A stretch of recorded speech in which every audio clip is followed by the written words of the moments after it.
नमस्ते सदावत्सले मातृभूमि। हम लोग आज तमिलनाडु की बात करने जा रहे हैं। तमिलनाडु की बात करना इसलिए आवश्यक है क्योंकि तमिलनाडु के अंदर एक नए पेंच फंस गए हैं। क्या जोसेफ विजय सरकार बना पाएंगे? क्योंकि अब उनकी सरकार बनाने की संभावना बहुत कम होती जा रही है। पॉलिटिकल रिवल्स डीएमके एआईडीएम के साथ आने की संभावना दिखाई दे रही है। अगर वो साथ में नहीं भी आते तो फिर वो दोनों ही समर्थन देने को तैयार नहीं है। एआईएडीएमके ने साफ तौर पर कह दिया है कि हम टीवीके को समर्थन नहीं देंगे। दूसरी बात, डीएमके जिसकी पॉलिटिक्स के विरुद्ध जोसेफ विजय आए हैं। जोसेफ विजय को 108 सीटें तो मिल गई, लेकिन 10 सीटों की जरूरत है। कांग्रेस तुरंत फिसलकर डीएमके से निकलकर और उधर चली गई। लेकिन अब सवाल ये पैदा होता है कि जैसे केजरीवाल का उदय हुआ था और केजरीवाल के उदय होते ही कांग्रेस केजरीवाल के साथ खड़ी हो गई थी। केजरीवाल को एस्टेब्लिश किया, बाद में देश ने 13 साल केजरीवाल को झेला। लेकिन क्या जोसेफ विजय भी केजरीवाल स्टाइल में आए हैं? और जो प्रॉमिस वो करके आए हैं उन प्रॉमिसों को पूर्ण कर, जो भी अलायंस करेगा उसको वो प्रॉमिस पूर्ण करवाने पड़ेंगे। दूसरी बात ये भी है कि गवर्नर की पावर क्या है। गवर्नर कह रहा है कि नहीं, हम सरकार बनाने नहीं देंगे। विजय क्लेम तो कर रहे हैं, लेकिन गवर्नर ने तो ये कहा 118 की लिस्ट लेकर आओ। जब गवर्नर ये कह रहा है कि 118 की लिस्ट लेकर आओ, इसका मतलब ये है कि 118 आएंगे कहां से? क्योंकि 108 और 5 113 होते हैं, फिर भी 6 की आवश्यकता है। डीएमके और एआईएडीएमके दोनों मिलकर 126 बनाते हैं। तो क्या फिर से स्टालिन सरकार बना पाएंगे? अब डीएमके एआईएडीएमके का अस्वाभाविक गठबंधन, टीवीके और एआईएडीएमके का अस्वाभाविक गठबंधन, इन गठबंधनों की भी बात हम करेंगे। सरकारी कमीशन क्या कहता है, किसको इनवाइट करना चाहिए, कैसे इनवाइट करना चाहिए। एसआर बोम्मई क्या कहता है जजमेंट कि भाई सरकार कैसे बननी चाहिए। इसके अलावा आर्टिकल 164 में क्या पावर है, 172 की क्या पावर्स हैं, 174 में क्या दिया हुआ है और सरकार कैसे गठन होगा, इसकी कंप्लीट लीगल कॉन्स्टिट्यूशनल एनालिसिस और इसके साथ कुछ पॉलिटिकल रिवाइलरीज की प्रैक्टिकल इलस्ट्रेशंस के साथ हम लोग बात करेंगे। सबसे पहले कुछ क्वेश्चंस अपने पास हैं जिन क्वेश्चंस के समाधान हमको चाहिए। पहला सवाल यह है कि क्या वहां पर एक क्राइसिस पैदा हो गई है? मतलब सवाल यह है कि क्या क्राइसिस पैदा हो गई है। सवाल यह भी है कि सिंगल लार्जेस्ट पार्टी को क्या गवर्नर को बुलाना चाहिए। गवर्नर सिंगल लार्जेस्ट पार्टी को बुलाने के लिए बाध्य है या फिर गवर्नर किसी को भी बुला सकता है, उसको लगे कि नहीं ये सरकार अच्छी चलेगी और उसके पास भले ही मेजॉरिटी हो या ना हो, गवर्नर क्या बुला सकता है। उसके लिए सरकारी कमीशन क्या कहता है, एसआर मुंबई क्या कहता है और कॉन्स्टिट्यूशनल प्रावधान क्या कहते हैं। दूसरा सवाल जो अपने जहन में आता है वो ये है कि क्या इस विषय पर अब ये जो मामला है ये गवर्नर की लीगल डिमांड है कि लीगल रिटन प्रूफ लेकर आओ, सही डिमांड है या फिर गवर्नर की डिमांड ही गलत है। फ्लोर टेस्ट, क्या फ्लोर टेस्ट होना पहले जरूरी है? क्या राजभवन में फ्लोर टेस्ट होना चाहिए या फिर फ्लोर टेस्ट विधानसभा में होना चाहिए? ये भी एक सवाल है। और उसके लिए अभी तक हमारे पास क्या क्या जजमेंट है, उसका गोल्डन रूल क्या है, एसआर मुंबई क्या कहता है, इस पर हम लोग बात करेंगे। अपने पास चौथा सवाल यह है कि क्या टीवीके बियॉन्ड रैशनलाइजेशन, ये 60 साल का जो उनका 60 साल से जो डीएमके एनडीए आईएडीएमके की सरकार बनी हुई है, उस सरकार को क्या अब टीवीके ने पलट दिया है? क्या रैशनलाइजेशन है, इसके पीछे का क्या कारण है? उन्होंने क्या ऐसा किया है जिसमें तमिलनाडु की राजनीति द्रविड़ियन राजनीति से पलटकर सामने आ गई? और क्या टीवीके ने जो प्रॉमिस किए हैं वो पूर्ण कर सकते हैं? और अगर टीवीके सरकार बनाती है तो उसको किसी न किसी का तो सहारा लेना ही पड़ेगा, चाहे डीएमके का ले चाहे एआईएडीएमके का ले, क्योंकि बाकी सबका हिसाब मिलाकर भी 118 नहीं हो रहे। और ये दो पार्टियां हैं, क्या पार्टियां टूट सकती हैं? क्यों आखिर डीएमके ने, एआईएडीएमके ने, टीवीके ने, सबने अपने विधायकों को रिसोर्टों में रखा है?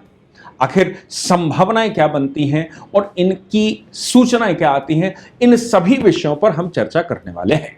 देखिए, सबसे पहले क्राइसिस की बात कर लेते हैं। सबसे पहली क्राइसिस ये है कि जो तमिलनाडु की विधानसभा इस समय चुनकर आई, उस चुनी हुई विधानसभा में 108, 73 यानी कि 73 और बाकी के डीएमके के। तो आप सोचिए कि सवाल ये पैदा होता है कि 108, 73 और 53 ये गणित है, और बाकी की कांग्रेस मिलाकर और उनको मिलाकर कुछ हो जाता है। तो क्या कांग्रेस डीएमके से निकल जाएगी और सवाल उसमें आ जाएगा? तो सवाल अपने पास सीधा है कि 108 की है, सबसे बड़ी लार्जेस्ट पार्टी टीवीके है, लेकिन वो सरकार नहीं बना सकती, और गवर्नर इस समय राजभवन प्रूफ मांग रहा है। ये इस सिस्टम में एक अर्बन अर्थक्वेक टाइप हो गया है। अर्बन अर्थक्वेक टाइप इसलिए हो गया है क्योंकि अर्बन एरिया जो डीएमके का होता था उसमें तो भूचाल आ गया, उसमें तो अर्थक्वेक आ गया। अर्थक्वेक इसलिए आ गया क्योंकि अर्बन एरिया में जो लोग थे, पढ़ा लिखा वर्ग जिसको कहा जाता है, वो सब टीवीके के साथ खड़े हो गए। तो सवाल कठिन है कि आखिर ये हुआ क्या कि अर्बन सुनामी आ गई। राजभवन प्रूफ मांग रहा है, क्या उसको प्रूफ मांगने का अधिकार है? क्या वो फ्लोर टेस्ट पहले करवाएगा या फिर फ्लोर टेस्ट बाद में होना चाहिए?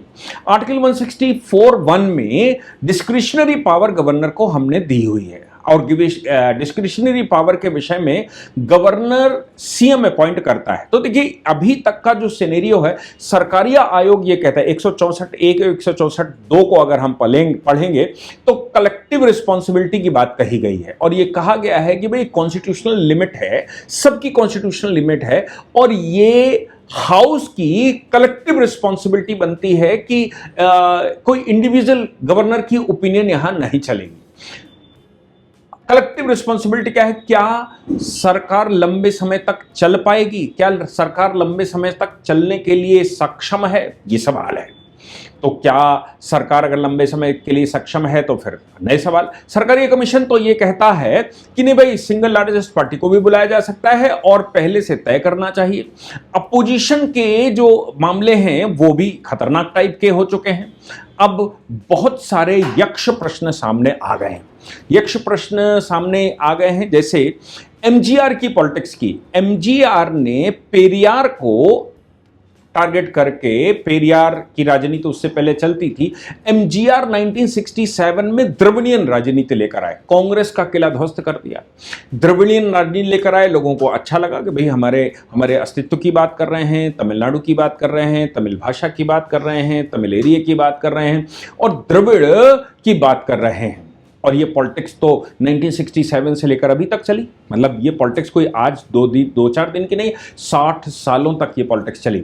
अब जब विजय इसमें आए हैं तो विजय को समझ लीजिए। विजय जब इसमें आए तो ये जो यूथ है, यूथ को उन्होंने टारगेट किया और महिलाओं को टारगेट किया। हर महिला को 8 ग्राम सोना। अब 8 ग्राम सोने का मतलब आप समझते हैं, 8 ग्राम सोने का मतलब 1.25 लाख रुपया। हर यूथ को 5 लाख यूथ को वो ट्रेनिंग देंगे और ट्रेनिंग के दौरान 10,000 रुपए देंगे। इसके अतिरिक्त तो उन्होंने कहा कि एआई की मिनिस्ट्री अलग बनाएंगे। उन्होंने कहा कि हम आईटी मिनिस्ट्री अलग बनाएंगे, टेक्नोलॉजी की ministry, AI and technology ministry अलग बनाएंगे। फिर उन्होंने कहा कि देखो, एक चीज जो अपील किया होगा, क्योंकि तमिलनाडु के अंदर ईसाई बनाम हिंदू का एक बड़ा इश्यू था। ईसाई बनाम हिंदू का इश्यू और ये बड़ा हो गया था। इसलिए जोसेफ विजय ने क्या किया कि वो पैरेलली चर्च भी जाते रहे और मंदिरों में भी दर्शन करते रहे। मंदिर का वो भी पहनते रहे, पट्टा पहनते रहे, दर्शन करते रहे, वहां आरती पूजा करते रहे। लोगों को लगा कि ये जो पॉलिटिक्स है, हिंदू की पॉलिटिक्स, ये हिंदू की पॉलिटिक्स के लिए जोसेफ विजय एक सही व्यक्ति लग रहे हैं, जो कि एआईएडीएमके और बीजेपी मिलकर कर रही थी। बीजेपी वहां हिंदू पॉलिटिक्स करना चाहती है। द्रविडियन भी हिंदू हैं, ऐसा बीजेपी का आह्वान है, और डीएमके ये कह रही कि हम हिंदू नहीं हैं, हम तो ईसाई हैं, आप हमें हिंदू से क्यों तोल रहे हो। तो फिर लोगों को ये अपील किया, ईसाइयों को भी अपील किया और ये हिंदुओं को भी अपील किया, जो जोसेफ विजय लेकर आए। अब जो टर्निंग पॉइंट इसमें आता है वो खतरनाक है। वो खतरनाक क्या है? क्योंकि उन्होंने जो इमेज बनाई और क्रेडिबल स्टेटमेंट दिए। अब सवाल इसमें यह भी है कि जो सरकार के साथ आएगा तमिलनाडु में, क्या तमिलनाडु की राजनीति, देखो मैं आपको बताऊं कि 1951 में तमिलनाडु का एक केस आया था और बड़ा खतरनाक केस आया था। उस केस में ऑनरेबल सुप्रीम कोर्ट ने कहा था कि तमिलनाडु को रिजर्वेशन का अधिकार नहीं है क्योंकि कॉन्स्टिट्यूशन में प्रावधान नहीं। उन्होंने द्रविड़ीय राजनीति शुरू की थी, बैकवर्ड राजनीति करनी शुरू करी थी और रिजर्वेशन देना शुरू किया था। इसके बाद तमिलनाडु कर्जे में आता चला गया और इतना कर्जे में आया कि तमिलनाडु की जो आमदनी है उससे ज्यादा उनको ब्याज देना पड़ता है और तमिलनाडु लगातार कर्जा लेकर ही अपने आप को चलाता है। नौकरियां ज्यादा निकालते हैं, लोगों को सेटिस्फाई करते हैं, वो ये करते हैं, लेकिन उसके लिए पैसा चाहिए होता है। और बीजेपी की क्रिटिसाइजेशन इसलिए होती है क्योंकि वो सरकारी नौकरी नहीं निकालते, क्योंकि उनका कहना है कि हम राष्ट्र का विकास करेंगे तो सबका विकास होगा। अगर हम कुछ हाथों में सरकार को दे देंगे और ज्यादा वैकेंसियां निकालेंगे तो हमारे ऊपर लोड पड़ेगा, हमारे ऊपर लोड पड़ेगा तो प्रोग्रेसिव काम रुक जाएंगे, हम कर्जे में चले जाएंगे।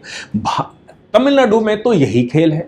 तमिलनाडु में जो उनकी आमदनी है उससे ज्यादा उनको ब्याज देना पड़ता है जितना उनके ऊपर कर्जा है। तो सवाल ये पैदा होता है कि अब और विजय ने बता दिया हम 8 ग्राम सोना देंगे, हम ये देंगे, हम वो भी देंगे, 10,000 रुपया भी देंगे, फ्री में करवाएंगे, सब कुछ इतना केजरीवाल की तरह वो प्रॉमिस करते चले गए। उन प्रॉमिस को क्या विजय पूरा करेंगे? अब विजय के साथ जो आएगा उसको पूरा करना पड़ेगा, यानी कि जो पॉलिटिकल पार्टी आएगी उसको पूरा करना पड़ेगा, ये तो मैंडेट है। अब सवाल इसमें यह भी पैदा हो रहा है कि अब क्या इस पूरी राजनीति में हम आगे विजय की राजनीति को आगे बढ़ा सकते हैं? अब बहुत सारे नए प्रश्न आपके सामने आते हैं। वो ये आते हैं कि ओल्ड गार्ड, पुरानी वाली थ्योरी जो द्रविड़ियन थ्योरी थी उसको विजय ने पीछे फेंक दिया और नई थ्योरी पर वो आगे आ गए, इसमें कोई शक नहीं। अब इसमें जो सवाल पैदा हो रहा है वो नए हो रहे हैं। अननेचुरल अलायंस हमारे यहां पहले बनते रहे हैं, ऐसा नहीं है कि नहीं बने हों। 1977 में पहला अलायंस बना था कांग्रेस के खिलाफ केंद्र में, और 1967 में कांग्रेस के खिलाफ तमिलनाडु में भी पहला अलायंस बना था, पहली बार चले थे। इसके बाद अभी जो अननेचुरल अलायंसेस थे, जैसे नीतीश कुमार का अलायंस राबड़ी देवी के साथ हो गया, यानी कि लालू प्रसाद के साथ हो गया। अब आरजेडी और वो दोनों क्या मिलकर चल सकते थे? लंबे समय तक नहीं चल सकते थे। एक अननेचुरल अलायंस महाराष्ट्र में हुआ जिसमें शिवसेना जो प्रो हिंदू पार्टी थी वो कांग्रेस और एनसीपी के साथ चली गई। कांग्रेस और एनसीपी के साथ चलने का मतलब यह हो गया कि अब वो एकदम धुर विरोधी, दोनों आइडियोलॉजी आपस में क्लैश कर रही थी।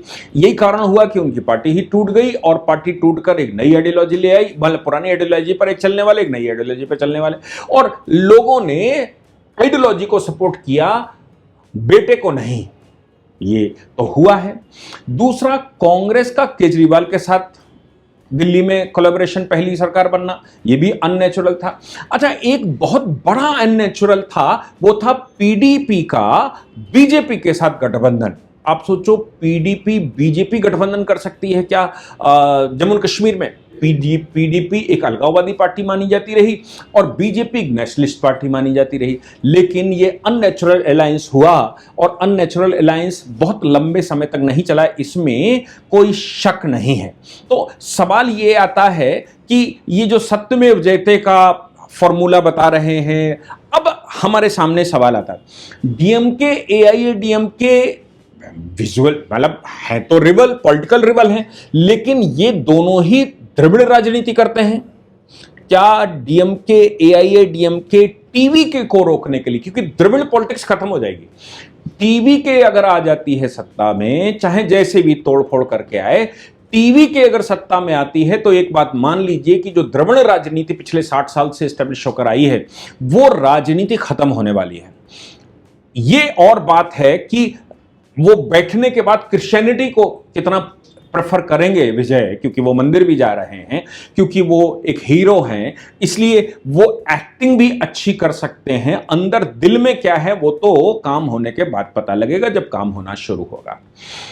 दूसरी बात यह भी है कि अगर एआईएडीएमके टूटती है, क्या टूट कर जा सकती है? अभी तो उन्होंने कहा हम नहीं जाएंगे। फिर ये सारे विधायक लोग अपने अलग अलग रिसोर्टों पर क्यों रखे हुए? इसका मतलब है कि वहां हंटिंग भी हो रही है, इसका मतलब है हॉर्स ट्रेडिंग भी हो रही। और इधर गवर्नर ने साफ तौर से कह दिया कि भाई देखो, जब तक आप 118 का आंकड़ा मेरे ऊपर लिखित में नहीं लेकर आते, मैं आपको शपथ नहीं दिलवाने वाला। ये संवैधानिक संकट है। 118 का आंकड़ा अब सवाल ये पैदा होता है कि सिंगल लार्जेस्ट पार्टी को बुलाना है, ये 118 का आंकड़ा लेना है। फ्लोर टेस्ट क्या गवर्नर के घर में होना है? तो भाई एसआर मुंबई तो ये कहता है कि नहीं, फ्लोर टेस्ट तो उसी में होगा, विधानसभा में होगा। विधानसभा में फ्लोर टेस्ट से पहले गवर्नर की डिस्क्रिशनरी पावर का इस्तेमाल हो सकता है क्या, कि गवर्नर बुलाएगा और कहेगा हमें 118 अगर नहीं मिलते तो फिर हम नहीं बनाएंगे। सरकारिया कमीशन और एसआर मुंबई ये दोनों ही एक बात पर कॉन्सेंट्रेट करते हैं, और जितने जजमेंट अभी तक आए सब पर, कि गवर्नर और प्रेसिडेंट को एक डिस्क्रिशनरी पावर होती है, वो एक पॉलिटिकल हेड है, वो राज्य का हेड है, सरकार राज्य में उसकी है, तो उसको ये पहले से पुख्ता कर लेना चाहिए कि 5 वर्ष तक किसकी सरकार चल सकती। नहीं तो जबरदस्ती आपने सरकार बना ली, फिर आपको 13 दिन बाद वाजपेयी जी की तरह इस्तीफा देना पड़ेगा, और 13 दिन बाद आप इस्तीफा देकर आए और फिर कहा कि नहीं, और फिर यह भी हो सकता है कि ममता बनर्जी की तरह आप ये कह देंगे हम इस्तीफा ही नहीं देंगे, हमारी सरकार बन गई अब तो हम चलाएंगे, विधानसभा में हमारा बहुमत हो या ना हो, ये भी नई बातें आ सकती हैं। लेकिन जो सबसे बड़ी महत्वपूर्ण बात है वो ये है single largest party versus satisfaction of the governor. Governor satisfy होगा क्या? तो सारी रूलिंगें ये कहती हैं कि गवर्नर के सेटिस्फैक्शन पर पहली सरकार बनाना है, लेकिन गवर्नर को यह भी देखना चाहिए कहीं हॉर्स ट्रेडिंग तो नहीं हो रही है, हॉर्स ट्रेडिंग रोकने का भी रहना चाहिए। ऐसी परिस्थिति में जितने भी केस सुप्रीम कोर्ट में आए अभी तक, चाहे वो कल्याण सिंह जी वाला मामला आया हो या कोई और मामले आए हों, इनमें फिर फ्लोर टेस्ट की बात कह दी गई, और फ्लोर टेस्ट में शक्ति परीक्षण की बात कह दी। गवर्नर ने जिसको शपथ दिलवाई और जो सिंगल लार्जेस्ट पार्टी थी, तो बहुत बार ये होता रहा कि भाई इतना लंबा समय मत लीजिए। जैसे गवर्नर सपोज एआईएडीएमके डीएमके के किसी कैंडिडेट को बुला लेता है और वो 126 का आंकड़ा भी दे देते हैं, वो शपथ दिला देते हैं, शपथ दिला दी तो मतलब मुख्यमंत्री हो गया। इधर टीवी के चैलेंज करती है और कहती है मैं सिंगल लार्जेस्ट पार्टी हूं, मैं सिंगल लार्जेस्ट पार्टी होने के नाते मेरी सरकार बननी चाहिए, मुझे ऑफर आना चाहिए। अब ऐसी परिस्थिति में गवर्नर अगर कहता है 15 दिन में अपनी मेजॉरिटी प्रूफ करो, तो कोर्ट में मामला अगर टीवी के कोर्ट चली जाती है तो कोर्ट बहुत ज्यादा सुविधा जो करता है वो कहता है फ्लोर टेस्ट अगले 3 दिन में कर दीजिए ताकि हॉर्स ट्रेडिंग ना हो सके।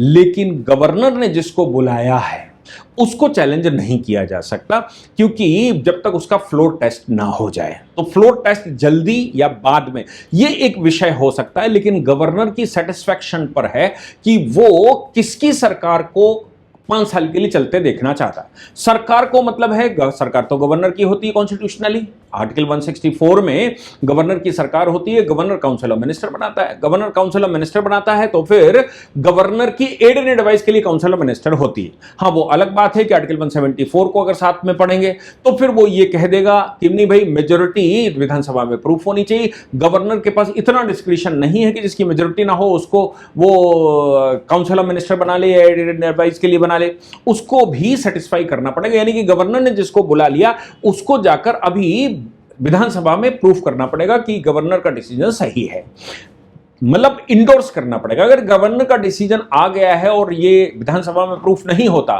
तो अपने आप गिर जाता है। Now in that situation governor can call some other parties, दूसरी पार्टी को बुला देगा। तो यहां पर टीवी के कह तो रही है कि हम वहां सरकार बनाएंगे, टीवी की कह रही है कि हमारी सरकार बन रही है, हम सिंगल लार्जेस्ट पार्टी, लेकिन गवर्नर ने जिस प्रकार से कहा है कि हमें वो नंबर ला कर दीजिए, 118 का आंकड़ा दीजिए, 118 का आंकड़ा टीवी के पास नहीं है। ऐसी सिचुएशन में क्या गवर्नर अपनी तरफ से डीएमके एआईएडीएमके को बुला सकता है, सेकंड लार्जेस्ट पार्टी को बुला सकता है, या फिर दोनों मिलकर अभी सामने आएंगे? अब बीजेपी की तो एक ही सीट है, लेकिन एआईएडीएमके बीजेपी के साथ है, तो फिर गवर्नर का रोल बहुत बड़ा इसमें प्ले होता है। सरकारिया कमीशन की रिपोर्ट या फिर एसआर मुंबई का जजमेंट और या फिर ये सुभाष देसाई का जजमेंट, ये जजमेंट मिलकर ये बात कह रहे हैं कि गवर्नर जिससे सेटिस्फाई होगा उसको ही सरकार बनाने का निमंत्रण वो दे सकता है और सरकार वही बनेगी। मैं समझता हूं कि मैंने एक्सप्लेन करने की कोशिश करी, बाकी आप लोग इसमें जो क्वेश्चंस आते हैं उसको सॉल्व करके, मतलब क्वेश्चंस आए वो आप लिखेंगे तो हम आगे उसको सॉल्व करने की कोशिश करेंगे। जय हिंद, जय भारत, वंदे मातरम।